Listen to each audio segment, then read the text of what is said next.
भूतों की होली। अर्नब, ऋषि और आकाश बहुत अच्छे दोस्त थे। तीनों सेम कॉलेज में पढ़ते थे और कॉलेज से उन्होंने एक ट्रिप प्लान की थी। होली के चलते उन्हें कॉलेज से 1 हफ्ते की छुट्टी मिली थी, तो ऋषि ने आगरा जाकर होली मनाने का आइडिया दिया। तीनों ही उस आइडिया को लेकर बहुत एक्साइटेड हो गए और होली मनाने के लिए आगरा के लिए निकल गए। आगरा में अक्सर होली का त्यौहार बहुत ही ज़ोरों शोरों से मनाया जाता है। होली का त्यौहार एक पूरे जलसे की तरह होता है। अर्नब, ऋषि और आकाश होली से 1 दिन पहले आगरा पहुंचे और अगली ही सुबह सफ़ेद कुर्ता पहनकर होली सेलिब्रेट करने आगरा की गलियों में निकल गए। तीनों ने पूरा दिन बहुत एंजॉय किया। होली खेलते खेलते उन्होंने ठंडाई समझकर काफ़ी सारी भांग पी ली। पूरा दिन रंगों से खेलने के बाद अब सूरज ढलने लगा था और तीनों ही बहुत बुरी तरह थक चुके थे। अर्नब, ऋषि और आकाश अब अपने होटल की तरफ वापस जाने लगे थे, पर कहीं ना कहीं वो तीनों ही भांग के नशे में थे, जिसकी वजह से वो वापस जाने का रास्ता भटक गए थे। अर्नब के कहने पर उन्होंने चलते हुए एक नया रास्ता ले लिया, पर उनमें से कोई नहीं जानता था कि उनकी ये गलती उन्हें कितनी भारी पड़ने वाली थी। जहां आगरा की हर गली में शोर शराबा था, वहीं वो नया रास्ता काफ़ी सुनसान सा था। वो तीनों बस उस पर चलते जा रहे थे। चलते चलते उन्हें अपनी दाईं ओर एक पुराना सा खंडर हुआ किला दिखा। वो उसके सामने से निकल ही रहे थे कि तभी उन्हें खंडर के अंदर से कुछ अजीब सी आवाज़ें आने लगीं। ऋषि ने ध्यान से सुना तो वो शोर असल में लोगों के हंसने खेलने का था। उस खंडर से ऐसी आवाज़ें सुनकर उन तीनों को काफ़ी अजीब तो लगा, पर वो तीनों ही देखना चाहते थे कि आखिर अंदर क्या हो रहा था। वो तीनों उस खंडर की दीवार के पास जाकर खड़े हो गए। वो दीवार एक जगह से थोड़ी सी टूटी हुई थी और अर्नब ने वहां से अंदर देखा तो उसके होश ही उड़ गए। उस खंडर के अंदर 50 से भी ज्यादा लोग आपस में होली खेल रहे थे। किसी को भी अपनी आंखों पर विश्वास ही नहीं हो रहा था। आखिर एक खंडर में सूरज ढलने के बाद इतने लोग होली क्यों खेल रहे थे?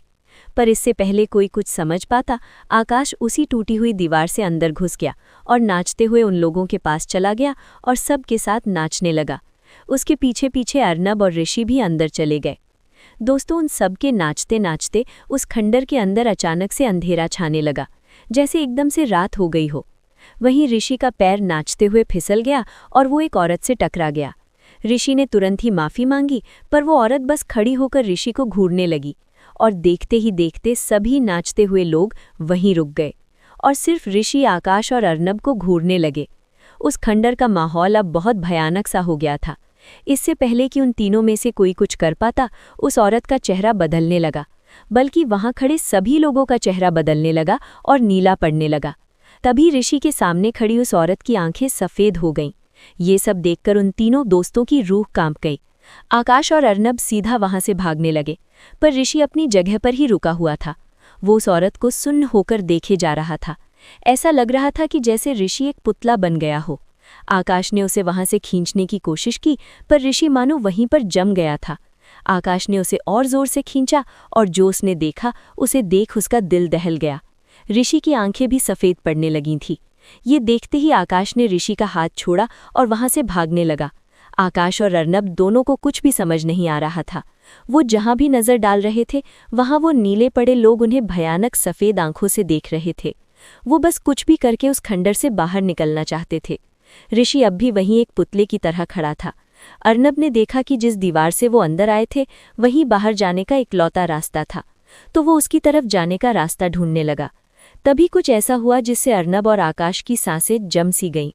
वहां पर खड़े सभी लोगों की हड्डियां चटकने लगीं और वो धीरे धीरे अर्नब और आकाश की तरफ बढ़ने लगे। उन दोनों की जान सूख चुकी थी। उन्हें लगने लगा था कि उनके साथ कुछ बहुत ही बुरा होने वाला था।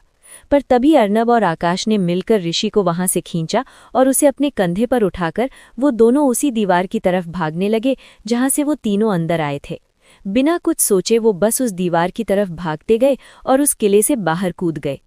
किले से बाहर निकलते ही ऋषि की आंखें पहले जैसी नॉर्मल हो गई और वो वहीं पर बेहोश हो गया। इससे पहले कि वो कुछ समझ पाते, उस खंडर से आग की लपटें निकलने लगी और उस किले के अंदर मौजूद सभी लोग आग में जलने लगे। वो भयानक नज़ारा अर्नब और आकाश से देखा भी नहीं जा रहा था। पहले तो उन्हें लगा कि ये सब जो उनके साथ घटा वो कुछ नहीं बल्कि भांग का नशा था, लेकिन वो दोनों जैसे तैसे ऋषि को उठाकर जब अपने होटल तक पहुंचे और वहां के मैनेजर को उन्होंने सब कुछ बताया तो मैनेजर की बात सुनकर वो लोग दंग रह गए। उस मैनेजर ने उन्हें बताया कि जिस किले के पास वो थे उस किले में कई साल पहले गांव के लोग होली मना रहे थे और तभी उनके गांव पर एक मुगल बादशाह ने हमला कर दिया था। किले को चारों ओर से घेरकर मुगलों ने उस पूरे किले को आग लगा दी थी।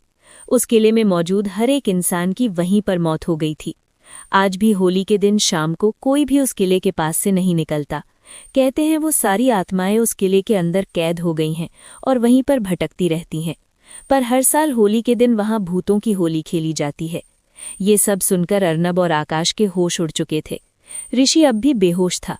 होटल के मैनेजर ने उसे दिलासा दिया कि अब वो तीनों बिल्कुल सुरक्षित हैं। सुबह होते ही अर्नब, ऋषि और आकाश तुरंत ही आगरा से निकल गए। ऋषि को उस दिन के बारे में ज्यादा कुछ याद तो नहीं है, पर अर्नब और आकाश उस दिन को शायद ही कभी भूल पाएंगे। हमारी अगले हफ्ते की कहानी स्कूल एग्जाम स्पॉटिफाई पर ऑलरेडी लाइव है, तो डिस्क्रिप्शन में दी गई लिंक पर क्लिक करिए और जल्दी से उसे सुनिए। और अगर आपको ये कहानी अच्छी लगे